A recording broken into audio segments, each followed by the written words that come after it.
In 1587, 115 English men, women, and children landed on Roanoke Island, off the coast of North Carolina. But just 3 years later, they were gone. The rescue party found no bodies, no burned buildings, no signs of a massacre. All they found was a single word carved into a wooden gatepost: Croatoan. For over a century, American history books have framed this as a chilling, unsolved cold case. But the colonists wrote down their exact destination, and for decades, we simply chose to look the other way. The lost colony label persists because a ghost story is easier to market than a documented history of indigenous survival and English integration. The obsession with a spooky disappearance traces back to the Great Depression. North Carolina needed an economic engine to drive commercial tourism to its coast. In 1937, local promoters launched a massive outdoor symphonic drama. The script leaned into tragedy, focusing on the vanishing of white colonists, particularly the infant Virginia Dare, to sell souvenirs and pack the stands. We have to remember the context of 1930s North Carolina. The state was strictly segregated by law. The idea of English settlers surviving by peacefully integrating with an indigenous tribe was a story local authorities had no interest in telling. By prioritizing a profitable tourism mystery over the documented historical record, the narrative intentionally wrote the Croatoan people out of their own history. The 1580s marked a period of extreme environmental stress, known as the Little Ice Age. Facing severe drought and dwindling crop yields, the Roanoke settlers realized they couldn't survive in one location, so they executed a planned dispersal. This map was drawn in 1585 by Governor John White. For centuries, it sat in the British Museum. When researchers applied multispectral imaging, they noticed a paper patch.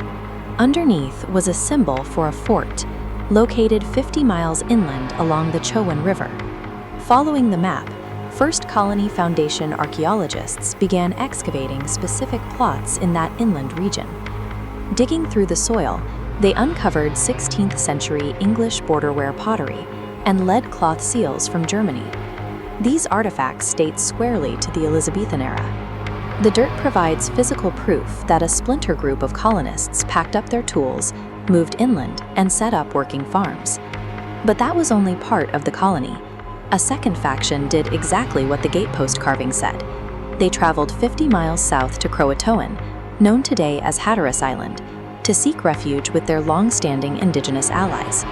Excavations led by the Croatoan Archaeological Society have pulled a massive haul of European goods straight out of ancient Native American village sites.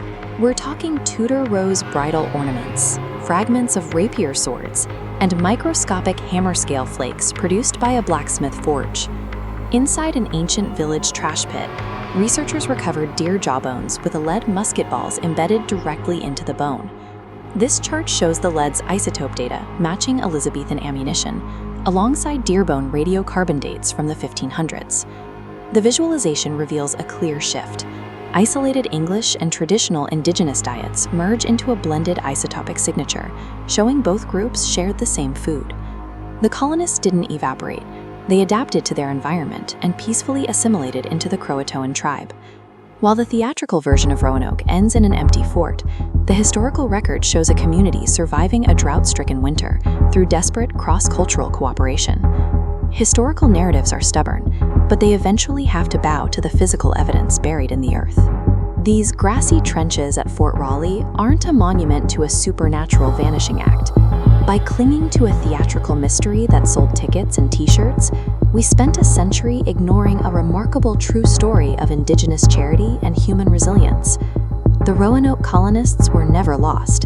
They survived by becoming someone else, and it has taken us over 400 years to finally dig up their legacy and accept it.